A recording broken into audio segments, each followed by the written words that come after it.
इस क्लास में अच्छे लड़के हैं, मजा आ रहा है पढ़ाने में दुर्गा जी, तुरंत उत्तर बता दे रहे हैं। देखो पता है इस सवाल में कुछ भी नहीं था।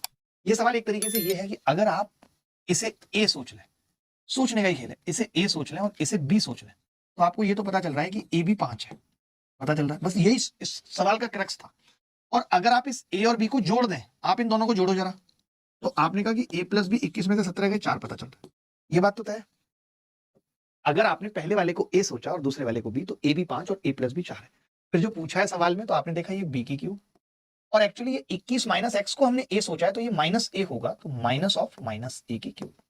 आप ये कह सकते हो कि जी जो हमसे पूछा है वो कुछ नया नहीं है, ए की क्यूब प्लस बी की क्यूब पूछा है।